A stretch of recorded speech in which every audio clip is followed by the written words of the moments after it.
আসসালামু আলাইকুম। বাংলাদেশ বেতার সিলেট সংবাদ করছি শাহনাজ শিলা।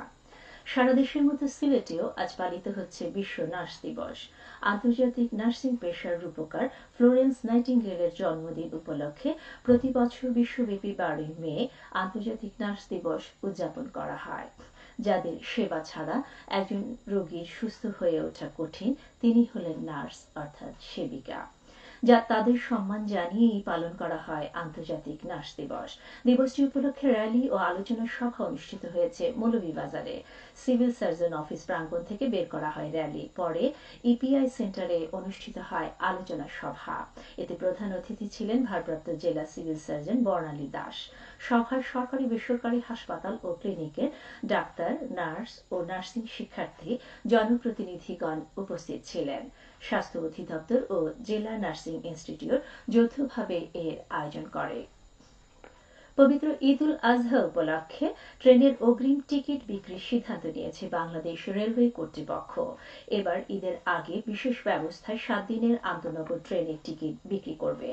টিকিট বিক্রি শুরু হবে চলতি মাসের 21 তারিখ। যাত্রীদের সুবিধার্থে এবারও শতভাগ আসন অনলাইনে বিক্রি করা হবে। আজ রাজধানীর বিদ্যুৎ ভবনে আয়োজিত অংশীজন সভায় এসব তথ্য জানান রেলপথ মন্ত্রণালয়ের সচিব মোহাম্মদ ফাহিমুল ইসলাম। সভায় জানানো হয়, আগামী 31 মে থেকে ঈদযাত্রা শুরু হবে। টিকিট বিক্রি শুরু হবে 10 দিন আগে। রেলওয়ের সিদ্ধান্ত অনুযায়ী পশ্চিমাঞ্চলে চলাচল করার জন্য আন্তনগর ট্রেনের টিকিট বিক্রি শুরু হবে সকাল 8টায়, আর পূর্বাঞ্চলে চলাচল করা সব ট্রেনের টিকিট বিক্রি বেলা 2টায় শুরু হবে।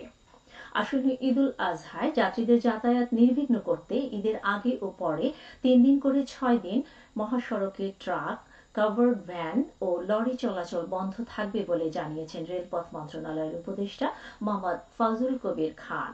তবে গরু ও জরুরি পণ্যবাহী যানবাহনের আওতায় বাইরে থাকবে। আজ রাজধানীর বিদ্যুৎ ভবনে আয়োজিত অংশীজন সভা শেষে সাংবাদিকদের এসব কথা বলেন উপদেষ্টা বলেন, ঈদের 6 দিন ট্রাক, কাভার্ড ভ্যান ও লরি চলাচলে নিষেধাজ্ঞা থাকবে। তবে গরুবাহী যান, নিত্য প্রয়োজনীয় খাদ্যপণ্য, পচনশীল দ্রব্য, ঔষধ, গার্মেন্টস পণ্য, সার ও জ্বালানি বহনকারী পরিবহন নিষেধাজ্ঞার বাইরে থাকবে। সুনির্দিষ্ট সীমানা নির্ধারণ করে পশুর হাট বসানো হবে এবং তা কঠোরভাবে মনিটরিং করা হবে। তিনি বলেন, যাত্রীদের কাছ থেকে অতিরিক্ত ভাড়া আদায় রোধে মনিটরিং টিম কাজ করবে। চাঁদাবাজি বন্ধের সর্বাত্মক চেষ্টা করা হবে এবং মহাসড়কে পুলিশের নজরদারি বাড়ানোর নির্দেশ দেওয়া হয়েছে।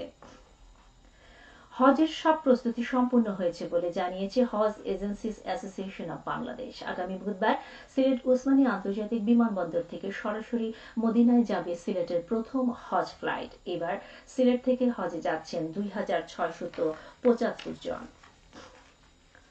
আজ নগরের হাবের সিলেট অঞ্চলের কার্যালয়ে এক সাংবাদিক সম্মেলনে এ তথ্য জানান হাব সিলেট অঞ্চলের চেয়ারম্যান মোহাম্মদ আব্দুল হক। এবছর সিলেটের 2675 জন হজযাত্রীর মধ্যে সিলেট ওসমানী বিমানবন্দর থেকে হজে যাবেন 2090 জন এবং বাকি 585 জন যাবেন ঢাকা থেকে। আগামী 14 মে পরে 23, 25, 26 এবং 29 মে সিলেট থেকে আরও 4টি ফ্লাইট সিলেট থেকে হজযাত্রীদের নিয়ে জেদ্দা যাবে।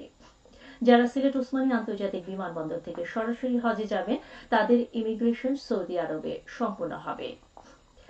জেলা আইন শৃঙ্খলা কমিটির সভা অনুষ্ঠিত হয়েছে আজ মৌলভীবাজারে। জেলা কালেক্টরেটে অনুষ্ঠিত সভায় সভাপতিত্ব করেন জেলা প্রশাসক মোহাম্মদ ইসরাইল হোসেন। সভায় আসন্ন ঈদ উল আজহাকে সামনে রেখে কোরবানির হাট, শপিং মল ও অভিজাত দোকানগুলোতে বিশেষ নিরাপত্তা ব্যবস্থা, জেলার শহর সহ উপজেলার শহরগুলোতে যানজট নিরসন, সন্ত্রাস, মাদক, চোরাচালান, নারী ও শিশু নির্যাতন রোধে জেলার আইনশৃঙ্খলা রক্ষাকারী বাহিনী সহ সবাইকে আরও দায়িত্বশীল ভূমিকা পালনের আহ্বান জানানো হয়।